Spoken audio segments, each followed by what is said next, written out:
12ই জুলাই 2023 সালে, মানে এক বছরও হয়নি, বাংলা পক্ষ এখানে চাকরি প্রার্থীদের নিয়ে অভিযান করেছিল।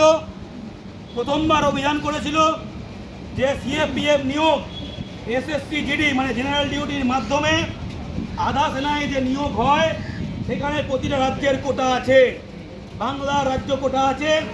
সেই রাজ্য কোটায় বাংলার স্থায়ী বাসিন্দা, সে বাঙালি হোক বা অবাঙালি হোক, সে যেই হোক, যে বাংলায় কমপক্ষে টানা 10 বছর আছে, সে এই চাকরিটা পাওয়ার যোগ্য। 6000 রাজ্য কোটা ছিল গত বছর।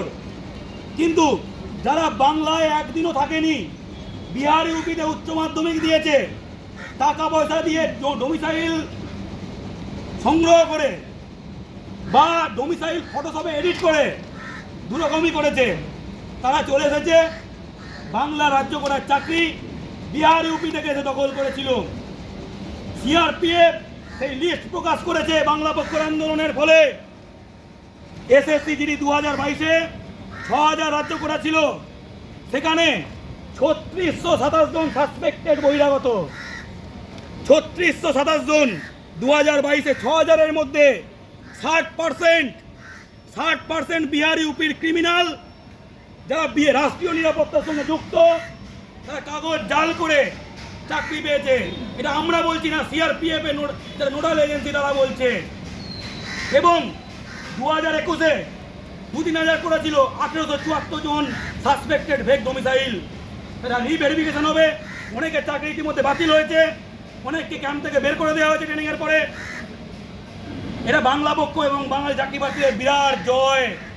আমরা নিজেরাও ভাবতে পারিনি, 1 বছর আগে লড়াই করে প্রথমে নিজাম প্যালেস অভিযান, তারপর সেক্টর 5-এ নিকোবরকের উল্টো দিকে সিআরপিএফ ভবন অভিযান, তারপর 17ই জুলাই যেদিন মেডিকেল টেস্ট শুরু হয়, মধ্যমগ্রাম বিএসএফ ক্যাম্প সারা রাত ঘেরাও করে রাখা, কল্যাণী বিএসএফ ক্যাম্প ঘেরাও করে রাখা, দুর্গাপুর সিআইএসএফ ক্যাম্প ঘেরাও করে রাখা এবং হাতে নাতে জাল ডোমিসাইল ধরা এবং থানায় একের পর এক FIR.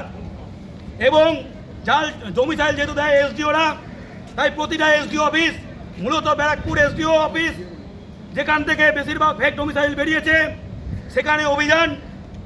Diamond Harbour SP office অভিযান, শ্রীরামপুর এসডিও অফিস অভিযান, চন্দননগর এসডিও অফিস অভিযান, হাওড়া এসডিও অফিস অভিযান এবং হাইকোর্টে বাংলা পক্ষের তরফে আমার করা জনস্বার্থ মামলা এবং সিবিআই তদন্ত, সব মিলিয়ে ডোমিসাইল এবং